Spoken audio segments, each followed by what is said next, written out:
Right, welcome to my Q&A channel. Great question here. This is one of the most common questions. Why do I fade my driver but I can draw my irons? He can't draw his driver. Thanks for the questions. If you've got questions for me in the Q&A channel here, remember I'm Mark Crosswood. Hello, and this is me. You see me on YouTube, but this is my Q&A channel. Make sure you subscribe down there if you haven't already. Weekly uploads answering your questions, and if you've got any golf questions, hit them up down there in the comments and I'll do as many as I can. Right, I'm just working on my driver here. I've hit some irons and I've got some data which I'll show you in a second. I'm just trying to get a bit of speed going with my driver. So let's show you what comes out and answer this question, because like I say, it's such a common question. Don't want to get in the 160 ball speed. So I'd say that's pretty straight. My iron tends to be straight and it can draw a little, like it's a bit of a friendlier draw. Now with my driver, I'm trying to hit relatively straight, but I will hit kind of a few fades, a few draws and a few straight ones, which we'll show you in a second. Again, that's pretty straight, maybe tiling slightly to the right, slightly high on the face, unfortunately, but pretty straight. Right, one more and then we'll show you the numbers. Oh, it's a toe, and you can see it, look at it moving left. It was good speed, but misstruck, and now all of a sudden, big curvature comes in. So we'll go club data. This is an iron, 7 iron to my drive. Obviously you see jump in, ball speeds and what have you, but let's just look at the path. So my iron, I'm very zero, where my driver, I'm slightly more outwind, so 1 degree. My face angle with the iron is easily nearly 2 degrees close. That's why I get the little draw shape, pull draw a little bit, but draw. I start that right, it's a functional draw. And you can see the driver's going to be straight, subject to where this hits. If I hit a high toe, this face angle being 0 to an outwind path, even 0.2 open, will still draw. So there's more variables with the driver.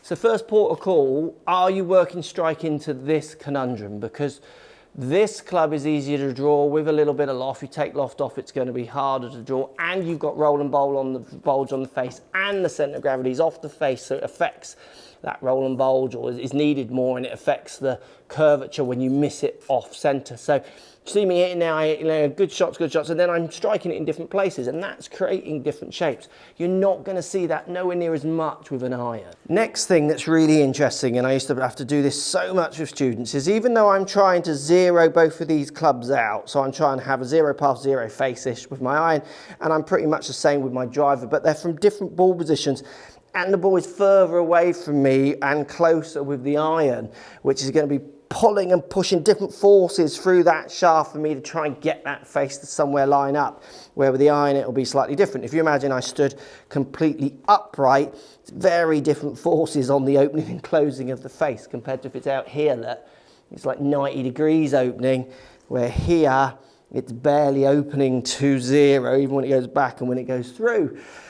So there's different forces when you start putting it further away from you, and those forces do make it harder for lots of golfers to get the face to work to the pass. What they do is they leave the face open, then in turn they aim left and swing further left, and then try and functionally cut it back to target. So the biggest thing I used to have to do with students, and this one blew my head off, and it always surprised me that I had to explain this, but I think this is where golf tuition kind of falls down, is that 9 times out of 10, with an average golfer or a learner golfer, and sometimes even high quality golfers, you had to have a certain swing thought with a driver that maybe wasn't the same with the iron. And that blew people's heads off as well as coaches or as students, because they had gone for lessons for so long where they'd been taught grip, posture, stance, and then everything else kind of falls into place.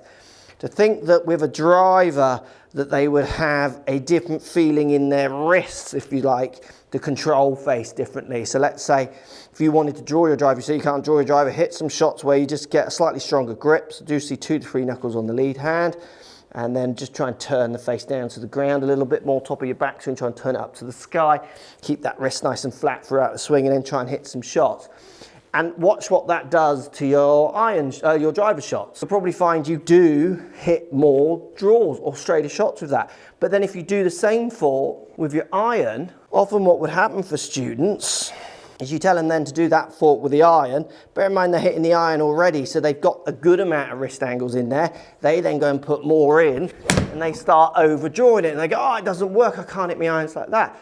know if the wrist angles is the fix of the different club face controls, but you're already balancing that out with an iron, you don't change your iron swing. You do your iron swing in the balanced manner you are doing it. It's the driver swing where you obviously make a different swing, even though you might feel like you're making the same swing. And it's there where you need that different thought for the driver to the iron. To be honest, there aren't many average golfers who are skilled enough to be able to have one thought that just translates through all the clubs. Like my ideas with a pitch shot are not the same swing ideas, stance as they are with a 7-iron. So why should it be the same from a 7-iron up to a driver? So what you're going to find, the reason you fade your driver and you can hit your irons all right, is whatever balances you're putting in there with your iron, you're managing them.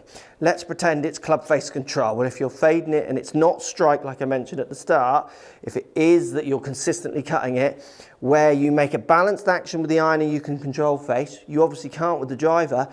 And what you're going to have to do is work harder to balance it, and finding out what that is the reason. I mean, you should go and get a lesson and find out what that is for you. 9 times out of 10, it is club face control, is wrist angles. And even though they do what looks like similar wrist angles with the iron to the driver, they're not, and they deliver different numbers. And they don't hit the same shots. Let's just say drivers are quite easy to slice. They're flat faced, they're away from you, they're swinging much faster and harder around your body. It's harder to control the intricate angles. You've then got D plane with less loft in there, so any little variations of the face are amplified compared to an iron with loft, where you can have similar deviations with the face and the ball just won't curve anywhere near as much as it will with a lower lofted club.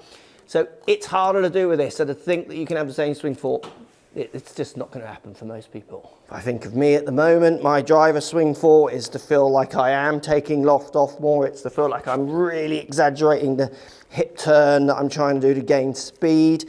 It's the similar thoughts to my iron, but they're amplified. They're more aggressive, because even I understand this is a harder one to perform with in what feels like a much smaller time to do it, because it is traveling that much faster. Hope this helps. You got any more questions? Remember, Q&A channel. This isn't my normal one. If you're not subscribed already, hit that subscribe button, hit the bell icon so you don't miss out the next Q&A. And if you've got a question for me, whack it down there and I'll pick the best one to do next.